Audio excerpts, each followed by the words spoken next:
જય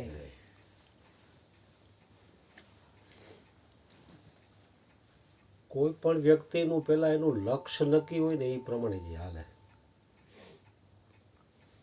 પુણ્યશાળી જીવાત્મા હોય તો એનું લક્ષ્ય ઊંચું હોય એમ, અને લક્ષ્ય નક્કી હોય જો એમાં એની દૃઢતા હોય તો એ મંજિલે પહોંચે છે એમ. લક્ષ્ય ન ઓજલ હોને પાए कदम मिला कर चल, सफलता तेरे चरण चूमेगी आज नहीं तो कल. કારણ કે લક્ષ્ય જેટલું જે વ્યક્તિનું ઊંચું હોય છે ને એ પછી ગમે તે દેશનો હોય, ગમે તે જ્ઞાતિનો હોય, નિર્ધન હોય કે ધનવાન હોય, એનું લક્ષ્ય જો દૃઢ છે સંકલ્પ તો એ પહોંચશે જ. કારણ કે પરમાત્માની માયા એટલી બધી પ્રબળ છે કે માણસોને એમ થાય કે ગઢપણમાં નિવૃત્ત થઈને ભજન કરશું, પણ નિવૃત્ત થઈને કાંઈ થઈ શકતું નથી. પેલા એમ થાય છોકરી છોકરાને પરણાવી દે એટલે નિવૃત્ત થાય, છોકરી છોકરાને પરણાવી દે એટલે એના છોકરા પાછા થાય ને એટલે એમ કે તમે આને સાચું અમારે બહાર ફરવા જવું, એટલે પગી થાય. મેં ઘણા ઠેકાણે એવું જોયું, છેલ્લે પછી બાપાએ 3-3 મહેનત કરીને મકાન બનાવ્યું હોય તો એ નીચે પાર્કિંગમાં જે ગઈઢા માવતર હોય એમ, પછી એનાથી પગથિયે ચડાતા ન હોય એટલે અહીંયા હોય એમ ચોકીદાર તરીકે એમ.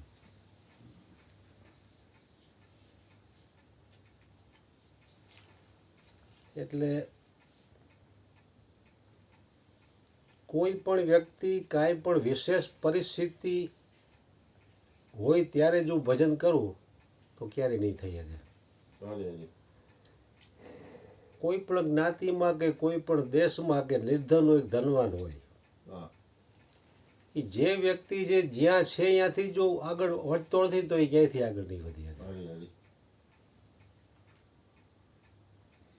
તો પરમાત્માની માયા એટલી બધી પ્રબળ છે કે શરૂઆતમાં વ્યક્તિ છે ને કાંઈ ને કાંઈ પ્રોબ્લેમોને લઈને ભજન કરતો હોય કે આપણું જો ગોઠવાઈ જાય ને તો આપણે કરીએ.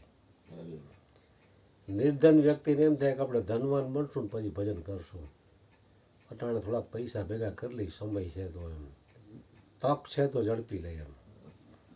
ભગવાન કહે ને તકને આગળ ચોટી હોય, પછી જો તક વહી ગઈ તો ટકો આવે પછી હાથમાં કાંઈ આવે. પણ જે પુણ્યશાળી જીવાત્મા હોય ને તો એ તકને ઝડપી લે છે. કારણ કે અનેક જન્મોથી આ જીવ ગોથા ખાતો ખાતો આવ્યો છે. હવે જે જેની કાંઈ એવી પુણ્ય ચમકતી હોય તો એ સંતોના દ્વારે આવે અને એનું લક્ષ્ય ઊંચું એનું થાય કે મનુષ્ય જન્મ શેના માટે મળ્યો છે, મારે શું કરવું જોઈએ, એવું એનું પોતા ઉપર લક્ષ્ય જાય ત્યારે એ મહાપુરુષોનો સંગ કરે. એટલે જગતમાં તો કરોડો અબજો લોકો છે છતાંય બધાય નથી જઈ શકતા એમ. तुलसी पूर्व के पाप से हरिचर्चा न सुहाय, जैसे ज्वर के जोर से भूख विदा हो जाए. પૂર્વજન્મના પાપ કર્મોનો ઉદય થાય ને એટલે આ જીવાત્માની આત્મા પરમાત્માના જ્ઞાનની ભૂખ જ મરી જાય. જેવી રીતે શરીરમાં ભૂખ ન લાગે તો એને આદુ અને નિમક લે તો એનું જઠરાગ્નિ તેજ થાય તો એની ભૂખ ખુલે. પણ આત્મા પરમાત્માના જ્ઞાનની જ ભૂખ મરી ગઈ એનું શું કરવું? એના માટે શ્વાસે શ્વાસે સ્મરણ અને હરિનામ જપ. કલી મેં કેવલ નામ આધારા, સુમીરી સુમીરી ન ઉતરે ભાવ પારા. કોઈ પણ નામનું શ્રવણ કરતો હોય તેના પાપ કપાય ને તો એને થોડું ઘણી ઉપર ઉઠીને સત્સંગમાં જવાની રુચિ થાય. પણ તમે કીધું અટાણે ઘૂઘરા જેટલા બધા છે કે એ રોકી દેવાનું કામ કરે છે.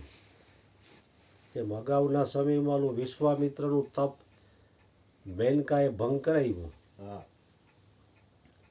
કે આ મારું ઇન્દ્રપદ લઈ લે, એટલે ઇન્દ્રે મેનકા અપસરાઓ મોકલી કે આનું તપ ભંગ કરો. તો અત્યારે તો એવું કંઈ છે નહીં, કોઈ તપ કરવા જાય એમ નથી. હા કાંઈ કરે એમ નથી.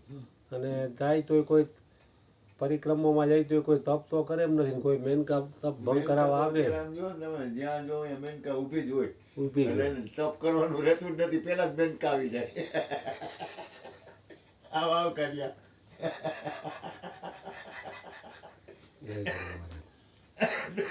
બે બે ચા પી લીધો કા બેટા? ચા પીવો છે? નથી પીવી. હા પી લીધો ને ચા? પીધો. ચા તો પીધી આપણે. ઉપર વાત તો કર્યો છે.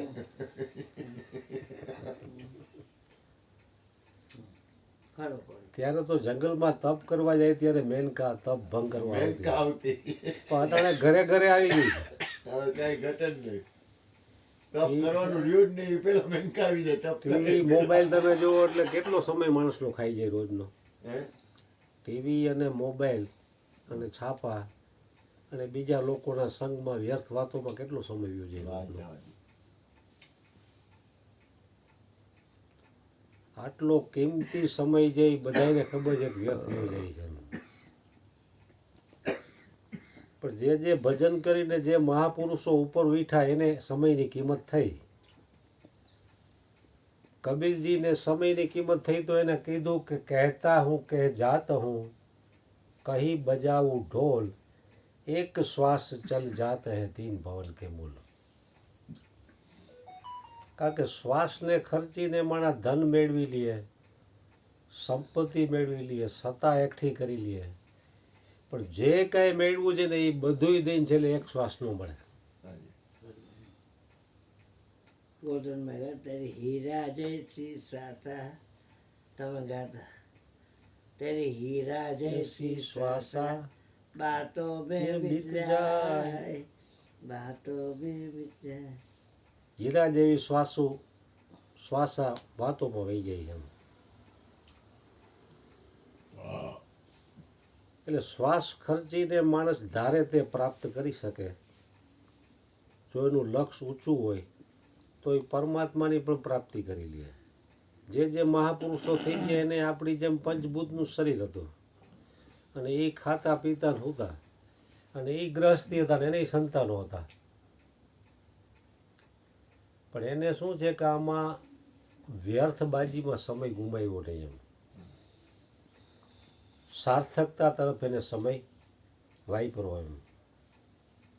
નહીંતર એ લોકોને આપણી જેમ ખાવા પીવાનું ઊંઘવાનું બધું હતું જ એમ.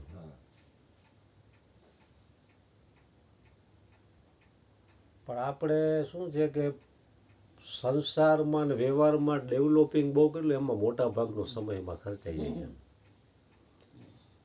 ગંગા સતીએ કીધું સૂક્ષ્મ ખાવું, સૂક્ષ્મ સૂવું અને સૂક્ષ્મ કરવો વ્યવહાર. જેટલો વધુ વ્યવહાર કરો, બાપુ કે ને મોટા લેતા લેવાઈ જાય પછી વેડે. સવા ભગતે એક ભજનવાણીમાં કીધું, જાજુ કુટુંબ અને જાજુ નાણું એને ના મળે પ્રભુ ભજવાનું ટાણું. કારણ કે એનો સમય એમાં જ વેડફાઈ જાય વ્યવહારમાં.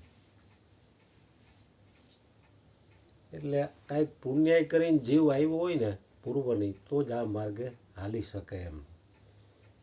કારણ કે થોડી પુણ્યાય કરતાં કરતાં એ જીવ આગળ વધ્યો હોય તો જ એને આ માર્ગ સૂજે કે પોતાનું શ્રેય શેમાં છે.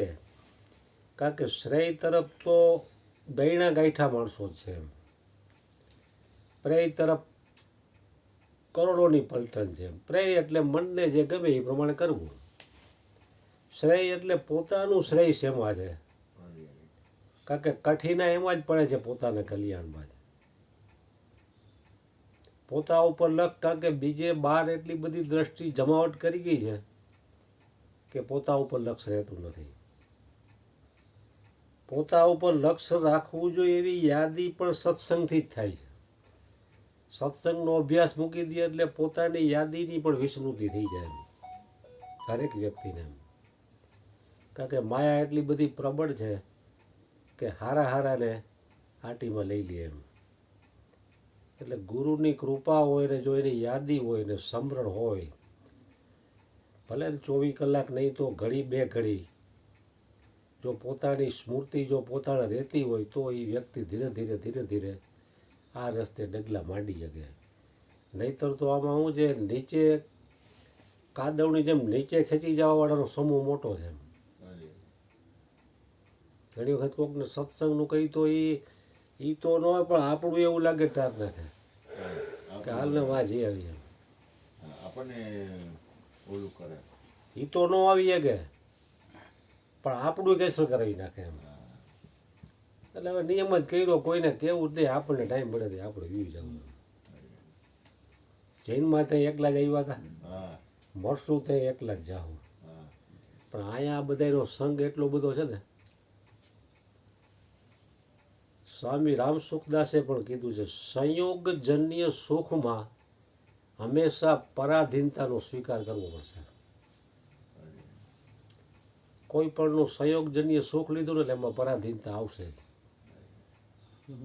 ક્યાંક માની લ્યો ભજન કોકના હોય, એમાં તમે મને આગ્રહ કરો હલો હલો ભેગા, હવે મારે 1:30 વાગે આવતું રહેવું, તમારે સવાર પાડવું હોય એટલે હું તમને ઉપાડું મારા વાહનમાં આવ્યા એટલે પરાધીનતા તો થઈ ને. પણ એકલો જ ગયો હોય તેની ઈચ્છા પડે તે જાય, ઈચ્છા પડે તે આવે. અમે એક પાડી જ કરી છે કઈ. એક પાડી જ કરી, બે પાડી કરતા નથી. સંતોષી નર સદા સુખી, સદગુરુ મહારાજ ચરણામૃત નામનું બીજે બીજે પાતક જાય. રજ માત્ર હૃદયમાં સતનામ તેરી ઓઠ. બોલે સત્યકાલ. કાલ ભજનમાં કેટલા વાગે પછી